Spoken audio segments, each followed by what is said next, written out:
ಸಖತ್ ಖಾರ ಬಣ್ಣ ಮತ್ತು ರುಚಿ ಆಚಿ ಚಿಲ್ಲಿ ಪೌಡರ್. ಉನ್ನತ ಶಿಕ್ಷಣಕ್ಕಾಗಿ ಅರ್ಹ ವಿದ್ಯಾರ್ಥಿಗಳಿಗೆ 10 ಲಕ್ಷ ರೂಪಾಯಿ ಸಾಲ ನೀಡುವ ಕೇಂದ್ರ ಸರ್ಕಾರದ ಪ್ರಧಾನಮಂತ್ರಿ ವಿದ್ಯಾಲಕ್ಷ್ಮಿ ಯೋಜನೆಯ ಬಗ್ಗೆ ನಿಮಗೆ ಗೊತ್ತಿದೆಯಾ? ಹಾಗಿದ್ರೆ ಈ ಸ್ಟೋರಿ ನೋಡಿ.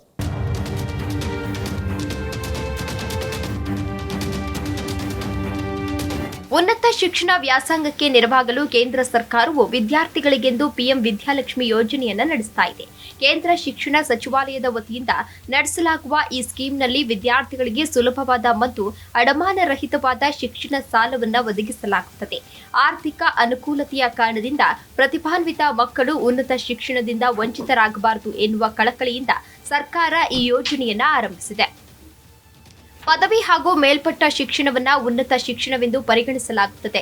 ಸರ್ಕಾರ ಪಟ್ಟಿ ಮಾಡಿದ 800ಕ್ಕೂ ಅಧಿಕ ಉನ್ನತ ಶಿಕ್ಷಣ ಸಂಸ್ಥೆಗಳಲ್ಲಿ ವಿದ್ಯಾರ್ಥಿ ಒಂದು ಕೋರ್ಸ್ ಅನ್ನು ಸೇರಿರಬೇಕು. ಮ್ಯಾನೇಜ್ಮೆಂಟ್ ಕೋಟಾದಲ್ಲಿ ಸೀಟು ಪಡೆದಿದ್ರೆ ವಿದ್ಯಾಲಕ್ಷ್ಮಿ ಸಾಲ ಸಿಗೋದಿಲ್ಲ. ಅರ್ಹ ವಿದ್ಯಾರ್ಥಿಗೆ 10 ಲಕ್ಷ ರೂಪಾಯಿವರೆಗೂ ಸಾಲ ಸಿಗುತ್ತದೆ. ಸಾಲಕ್ಕೆ ಬಡ್ಡಿ ದರವು ಬ್ಯಾಂಕ್ನ EBL R+0.5 ಇರುತ್ತದೆ. 8 ಲಕ್ಷ ರೂಪಾಯಿ ಒಳಗೆ ವಾರ್ಷಿಕ ಆದಾಯ ಇರುವ ಕುಟುಂಬದ ವಿದ್ಯಾರ್ಥಿಗೆ 3% ರಿಯಾಯಿತಿ ಸಿಗುತ್ತದೆ.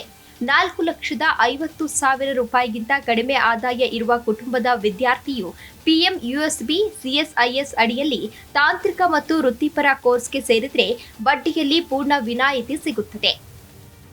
ಸಾಲ ಮಂಜೂರಾದಾಗಿನಿಂದ ಓದು ಮುಗಿದು 1 ವರ್ಷದವರೆಗಿನ ಅವಧಿಯನ್ನ ಮೊರಾಟೋರಿಯಂ ಅವಧಿ ಎಂದು ಪರಿಗಣಿಸಲಾಗುತ್ತದೆ. ಮೊರಾಟೋರಿಯಂ ಮುಗಿದ ಬಳಿಕ 15 ವರ್ಷ ಸಾಲ ತೀರಿಸಲು ಅವಕಾಶವನ್ನ ಕೊಡಲಾಗಿರುತ್ತದೆ.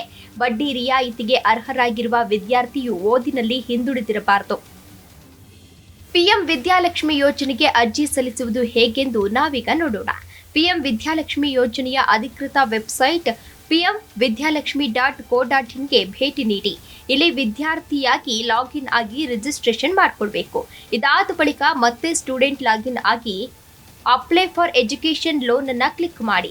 ಅಲ್ಲಿ ಕೇಳಲಾದ ಎಲ್ಲ ದಾಖಲೆಗಳನ್ನ ಅಪ್ಲೋಡ್ ಮಾಡಿ ಅರ್ಜಿ ಸಲ್ಲಿಸಿ. ಡೆಸ್ಕ್ ಬ್ಯೂರೋ ಜೈ ಕನ್ನಡ ನ್ಯೂಸ್.